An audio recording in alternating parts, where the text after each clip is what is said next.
I'd like to talk to you for a few minutes just about feeding. The quantity that you'll feed the puppy, I typically don't know how much each individual puppy is eating because when I feed them in a litter, we're feeding them en masse, and we don't monitor individual puppies. So, but what you're going to do, while I free feed them all day in a litter because they are bouncing and playing with siblings, and I want to get as much weight on them as possible when they're young, I free feed them. You do not want to free feed your puppy when you're housebreaking. Once you bring your puppy home, I recommend just feeding them 2 times a day.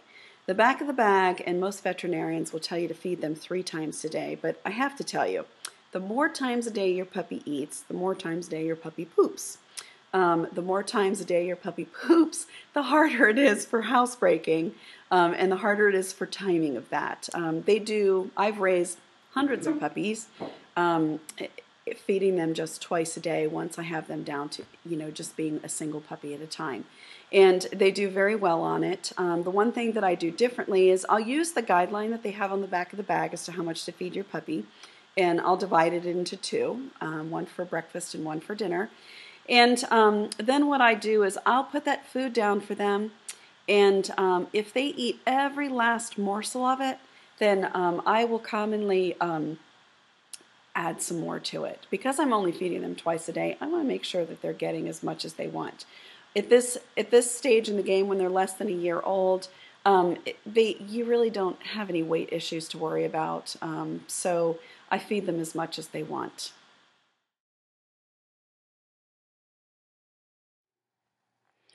I'd like to talk to you a little bit about housebreaking, everybody's favorite topic. Housebreaking is probably the most challenging thing that you're going to do with your puppy. It can be frustrating, it can be time consuming, but the time and effort that you put into it, particularly the first 3 to 4 weeks that you have your puppy, will really make a big difference, or make a big difference in the wrong way. Housebreaking requires a lot of diligence, and your puppy will housebreak as quickly as you are diligent to never allow it to have an accident in the house. Sometimes that's easier said than done. Sometimes I'm more successful with it than other times, and it just kind of depends on how many distractions I have going on in my household at the time. I use the kitchen timer to help me, to help remind myself when it's time to take the puppy outside to go potty. When I first bring an 8-week-old puppy home that's new to my house, there's going to be a lot of stress that the puppy is experiencing. And whether I see it or not, I know that for that first week there's a lot of stress going on with the puppy. I will, at that point in time, set my timer typically for the first day or 2 at 1 hour. And once that timer goes off on my stove, I stop what I'm doing.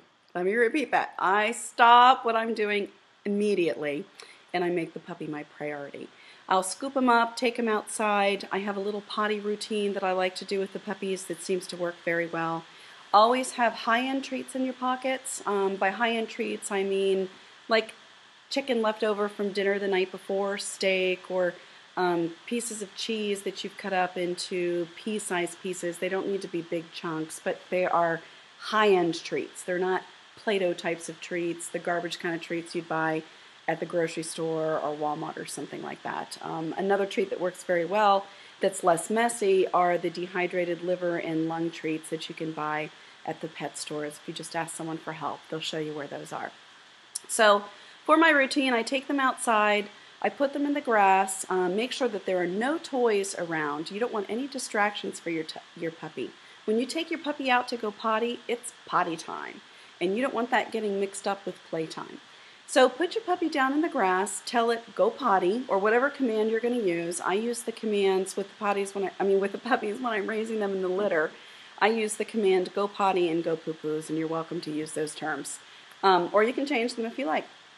So I'll tell them go potty, and then I'll just I'll wait and watch. I don't really do anything else. I may turn around and pull some weeds from the garden bed or pick up some trash in the yard or whatever, and just kind of keep the corner of my eye on the puppy. And once they've started peeing, then I watch and I wait for the flow to stop. Once the flow has stopped, then I move right in and And I will praise the puppy, make a really big deal about the fact that they just went potty on command. Good girl, go potty. Give them that high-end treat right then at that moment.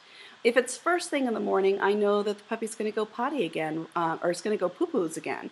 So I will just kind of tell the puppy, go poo-poos. Most of my puppies like to go to a different spot to poop. They typically will go to the edge of the fence, the side of the outside perimeter of the yard, and I just kind of keep an eye on them. And it might take an extra 5 minutes. If your puppy hasn't pooped, first thing in the morning, stay out there with them because they're going to poop.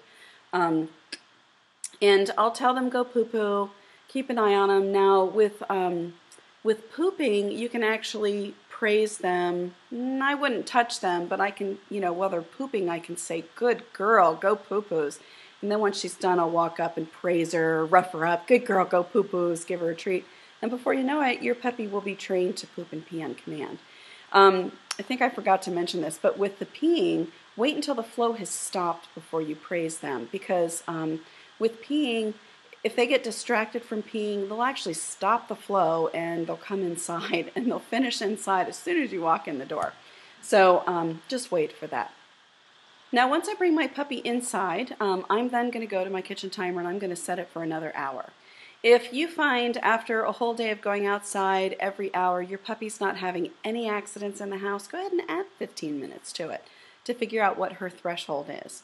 If she had some accidents, the first accident she had where she didn't make it an hour, I would back it up 15 minutes. Most of the puppies can go at least an hour. Occasionally I'll have one puppy that I want to just pull my hair out because he goes every half hour. If you have a puppy that goes every half hour, then set your timer for every half hour, and it'll just take some time before they learn to hold their bladder longer. I do find that somewhere around 11 or 12 weeks of age, many of the puppies that I'm raising individually will all of a sudden just kind of backslide. I might have a puppy that didn't have a single accident in the house the whole week before. All of a sudden, it's going to the bathroom in the house. They're sneaking around the corner where I can't see them, that sort of thing. It seems to be kind of maybe a common little developmental thing. I don't know that they all go through it, but an awful lot of them that I've raised have gone through it roughly around the same time frame. There's a couple things that can go on. One of the things that I like to do at that point in time is I will back up my timer. If a puppy backslides and say you've got them, they're going every 2 hours and suddenly now they're not making it the full 2 hours, move your time back to every hour and a half and see if that takes care of it. If that doesn't take care of it, I will commonly tether the puppy to myself. I'll put a short 4-foot leash on them. Cat leashes work great. They're thin, nylon. It's not a lot of bulk, so they're easy to tie to your belt loop. And I'll tie the puppy to myself if I find that I'm just not diligently watching the puppy. And that way I can control. If they're tied to me, they're not going potty. Another thing I can do too is if they've been out of the crate for a good long period of time, and I'm struggling in this area and I'm getting ready to work at the computer or do whatever, and I know I'm not going to be able to watch the puppy very well, I'll just go ahead and put the puppy back in the crate until we get this worked out, because they're not going to go potty in the crate. And once you take them out of the crate, you take them right outside to go potty, then they're going to be able to be free to run around in the house for the next hour or so. A lot of times puppies, well, let me backtrack a second. What do you do if your puppy has an accident in the house? If you find your puppy in the act of going to the bathroom, scoop them up. Don't make a huge deal of it. Just scoop them up. You can say, ah, or some kind of exclamation. Pick your puppy up, take them outside. Chances are they're not going to finish going outside, but you interrupted the cycle, and they get the idea that they shouldn't be doing it. What do you do if you find that your puppy has gone potty, but you did not catch them in the act? Nothing. You just clean it up. If you punish your puppy for going potty in the house, really, I find that that's more counterproductive than anything else. What I find happens, these puppies are smart, and they don't quite get yet where they're supposed to go to the bathroom or how to tell you that they need to go out to go to the bathroom. So if you punish them for going to the bathroom in the house, you can be sure the next time they go, they're going to sneak and make sure that they're out of your sight, and you will never catch them in the act again. So avoid punishment, try to stay positive, and back your timer up if you need to.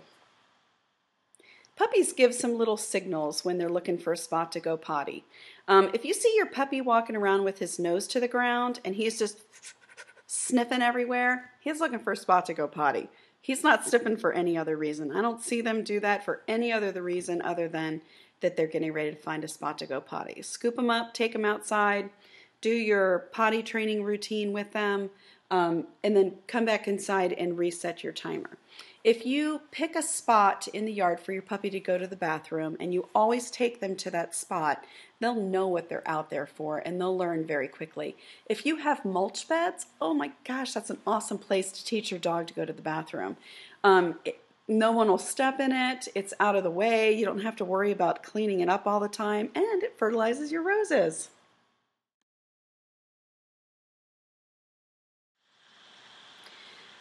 If there's one piece of advice that I could give all of my puppy buyers, is to start early with socialization and training. I can give you an awesome puppy, but it's up to you to turn that awesome puppy into an awesome dog. You are constantly training your dog. Whether you realize it or not, you are training them. And you're either going to be training them good habits and good manners or bad habits and bad manners. If your dog develops some bad habits, you're the one to blame. And it has to do with, I don't mean to say that as like pointing a finger. I've certainly taught some of my dogs bad habits. And I'm okay with some of those bad habits because it just happens to be things that we enjoy doing. But on the other hand, dogs learn by everything you do. A good for instance of that is, say you come home in the evening and your sweet puppy is so excited to see you and she's jumping on your leg and she's just so happy to see you and you're happy to see her and her excitement about seeing you makes you excited. But if you bend down and you pet that puppy and you give that puppy love and attention when it has just been jumping all over your legs and being a little overkill on the excitement when you walk in the door, you have actually just trained that bad behavior as something being positive in the puppy's mind. You have reinforced that behavior. So just be careful what you're reinforcing. Ask yourself, continuously ask yourself, is this something that I want my 50-pound dog to be doing when I come in the door? Do I want my 50-pound dog to be jumping on me? If I'm outside and I'm going to a wedding and I'm dressed in white pants or a white skirt, do I want my dog with muddy paws coming up and jumping on me and ruining my outfit? Probably not. So it's very, very easy when you first get your puppy to just not let those bad habits ever start. If you don't reinforce them in the beginning, then they won't take hold. I highly recommend, if you're struggling with some of this and you kind of just don't really know what to do, if you're a first-time dog owner, highly recommend that you, maybe the first week you get your puppy, have a dog trainer, hire one to come to your house and work with you in your house. I wouldn't use that as, I would still go to puppy kindergarten and puppy obedience classes where you're training with other dogs in a classroom setting. It doesn't replace that, but it will help you to understand early on how to train your dog to do the things you want them to do instead of the things that will be bad habits later that will make them not such a great dog. One of the methods that I kind of stumbled upon just by accident one time because I was rehabbing a fear-biting dog is tethering. Tethering is phenomenal, and I don't know why more trainers don't grasp onto this in training classes and tell their people to do this at home. Tethering your dog to your side has a way, in a very positive manner, without any sort of negative correction whatsoever, of teaching your dog to follow your every move. It automatically makes you the pack leader. without ever having to ascertain, can't think of the word I'm looking for, without ever having to be forceful with the dog or do the belly rolls or back rolls or whatever sometimes that you commonly hear of. I don't really think they're very effective, but tethering is incredibly effective. Some of the things that I've seen take place with tethering is a dog who walks perfectly on a leash without pulling. Please teach your dogs to walk on leashes without pulling. If a dog is pulling on the leash and you follow behind it, you have reinforced pulling on the leash, and you have actually trained them to pull on the leash. There's all kinds of little things that we train our dogs to do just because of lack of knowledge, just because we don't know we're reinforcing it. When you take your puppy on a walk, the walk is about you. It's not about the puppy. And what tethering does, well, let me explain to you how to do tethering. I will take a small leash and I talked about a little bit in the housebreaking section. I will tie it to my belt loop. I'll make sure that there's just enough length on the leash that the puppy has enough room to lie down on the ground.